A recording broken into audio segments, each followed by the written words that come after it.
ആള് ജെനുവിൻ ആണോ? അല്ലല്ല ഫോറിനർ. എന്നാ വിളിക്ക. ഒരു കഥാപാത്രം അല്ലെങ്കിൽ ആ റോൾ ആവശ്യപ്പെടുന്നതിനപ്പുറം സ്പർശിക്കുന്ന ആൾക്കാരുണ്ടോ? നടന്മാരോ അങ്ങനെയുള്ള ആൾക്കാരോ ഉണ്ടോ? എന്താ ഉറക്കം വരുന്നു ചിലപ്പോഴൊക്കെ ആണോ? ഈ അടി പിടി വെടി ഇതാണല്ലോ സിനിമ. ഒക്കെ ഒരു അലവലാദികളാ, നീ അത് കാര്യാക്കണ്ട. മാറി നിൽക്കെന്ന് പറഞ്ഞിട്ടുണ്ടോ? ഇല്ലില്ല, ഞാനതിന് കോമഡി ആക്കുള്ളൂ.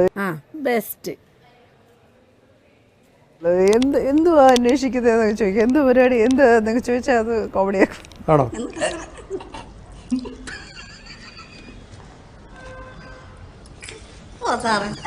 ദേഹത്ത് സ്പർശിക്കുന്ന കോമഡി ആയിട്ടാ കാണാം. ഞാൻ കോമഡി ആയിട്ടാ കാണുന്നത്. അപ്പൊ പ്രതീക്ഷയ്ക്ക് വകയുണ്ട്. അവർക്ക് തലയ്ക്ക് സുഖമില്ലാത്തിട്ട് നമ്മൾ എന്തെടുക്കാനാ? ശമ്പളം കുറവാ, ഇതൊക്കെ ഉള്ളൂ. ജോലി ചെയ്യുമ്പോ അവർക്കത് അവരുടെ ഒരു ഇല്ലായ്മയല്ലേ, പാവം. ഭവാനി ഒന്ന് മനസ്സ് വെച്ചാൽ ഈ കലവറ നമുക്കൊരു മണിയറയാക്കാം. അങ്ങനെയുള്ള നായകന്മാരാണോ അതോ സഹതാരങ്ങളാണോ? ആരായാലും അങ്ങനെ ഒരുപാട് പേരങ്ങനെ ഒന്നോ രണ്ടോ പേരാണ് അങ്ങനെയൊക്കെ ചെയ്തിട്ടുള്ളത്. അതിനെ ഞാൻ ഇങ്ങനെയാണ് ഡീൽ ചെയ്യുന്നത്. അങ്ങനെയാണ് ഇവിടത്തെ മറ്റുള്ള പണിക്കാരത്തികള്. ആ ജാനമ്മ ചന്തിമയിലേക്ക് നോക്കിയേ, ഈ കനത്തിലാ തയമ്പ്. പരാതിപ്പെട്ടു എന്തിന്? മൊട്ടുസൂചി ഒന്നും കൈവച്ചിട്ടില്ല. അതൊക്കെ അവളെ ഡീസന്റാ. അവനെ രക്ഷിക്കാൻ പോയിട്ട് അവസാനം കുട്ടിയുടെ തിയറിയും തെറ്റി കൈക്കുഞ്ഞുമായിട്ട് കയറി വരരുത്. പാവം, അയ്യോ എന്തുമാത്രം അപ്പാവികള്. എനിക്കെന്തോ പോലെ.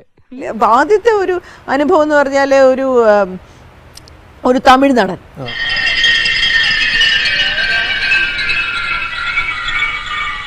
അയാൾ ഒരു ഡയലോഗിന്റെ ഇടയ്ക്ക് എന്നെ പിന്നെ വളരെ മോശമായിട്ട് സ്പർശിച്ചു.